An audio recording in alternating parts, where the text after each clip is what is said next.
Hi everyone, I'm Kyle Bechet, and this is the AAF Exchange, a podcast from the American Action Forum, where experts provide clear, data-driven insights into today's economic and domestic policy issues. Welcome, and thank you for tuning in. On this episode of the AAF Exchange, economic bifurcation, intervening in Argentina, the latest on rare earths, and tariffs' outsized impact on small businesses. Joining us to discuss all of this is AAF President Douglas Holtz-Eakin and AAF Trade Policy Analyst Jacob Jensen. Doug, thanks for joining us. Always a pleasure. So, what's been on your mind? The interventions by the Trump administration in the private sector and sort of forcibly allocating capital. So I'll give you two examples. One is the so-called trade agreements that they negotiated with South Korea and Japan include commitments by those countries to invest large sums of money, hundreds of billions of dollars, in the United States. And the way these work is the administration picks the projects, and then the funding goes into them, and then the profits go to the administration. They split it a little bit with the other country, but in the end, they're taking 90% of the profits. That's crazy. That's nothing but a disguised sovereign wealth fund. It's being held offshore, and they're allocating the capital. Simultaneously, we got them taking stakes in all these private companies. The latest is that they're taking stakes in quantum computing companies. Why would a quantum computing company not get access to capital? Capital markets aren't going to miss that opportunity. So which quantum computing company are you going to get? Mm-hmm. The ones who aren't very good. And so no thanks. I mean, I don't understand it, and I really think it's going to be a waste of a lot of money. Yeah, I mean, Fred and I talked about this on the last podcast, where, the market intervention of this administration, taking stakes in things, directing capital places. It seems very out of place to me. And it seems like, we talked about it. It seemed like it was going back to these tax credits picking winners and losers that Republicans used to rail about, the Solyndras and the et cetera. Oh, absolutely. And this administration went on the campaign trail, railed at China for its interventions in the economy, and now it's doing exactly the same thing. So it's in my mind completely indefensible. Yeah. As a footnote to all of this, I get a morning email from Torsten Slok, the Apollo chief economist, and he had a graph today that showed that in the old days, the United States had 30% of the world's global capitalization in its equity markets. Now we have 50%. So our private capital markets are by far the best and are getting better. They don't need to be doing this. So again, we don't need the companies that aren't doing well enough to even to get there. No thanks. All right. Well, let's turn to the economy. Okay. A much better topic to talk about, I guess. There's a lot of confusion right now in the economy. Obviously, There's not a lot of numbers. Data's sparse. The labor market seems to be at a standstill from what we know. Yep. And there's an increasing signs of economic divide. What's the latest? So, there are all these simultaneous mismatches. So the labor market's dead flat in the water, and the GDP now down at the Atlanta Fed is at 3.8% for the third quarter. How do you do that? Well, you have to have this amazing productivity boom. Where's it coming from? You look for investments in that, and we have pretty strong investment, but it's all in AI and nowhere else. And so there's a complete bifurcation there. And if the AI boom, which looks like a bubble, sort of goes down, what happens? And then the consumer sector, you look out there and the numbers seem strong, but then you see subprime auto loan delinquencies bouncing up to sort of record highs in January and staying there. Lots of distress in the low-income credit markets.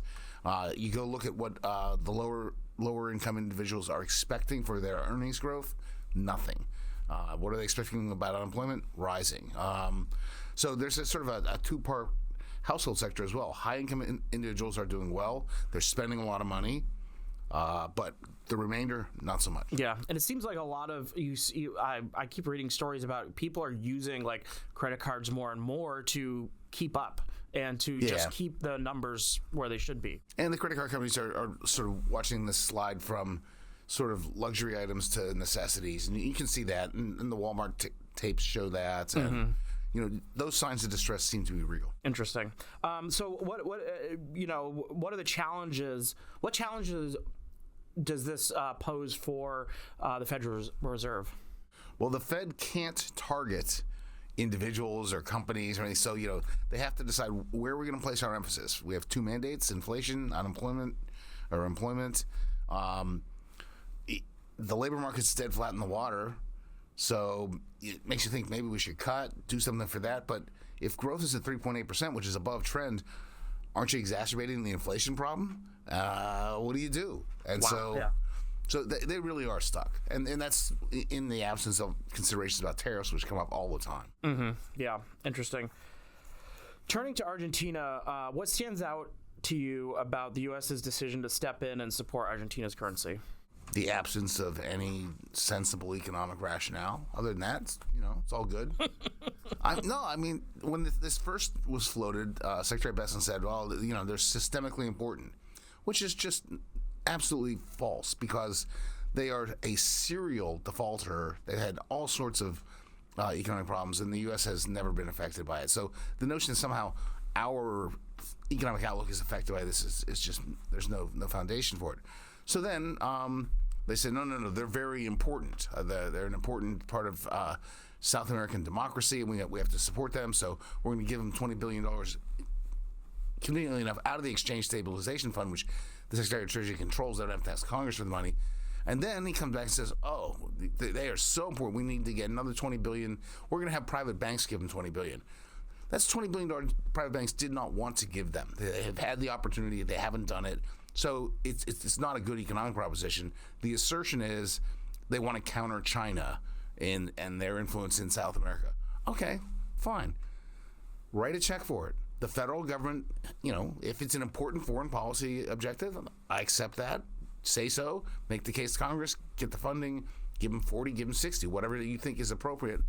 But this sort of backdooring the foreign policy and privatizing it makes no sense to me. And I sure feels like a mistake. Yeah. Well, so how should we think about the risks and rewards of using financial tools like this to influence outcomes abroad? So, in general, from an economic point of view, the risks outweigh any sensible reward, right?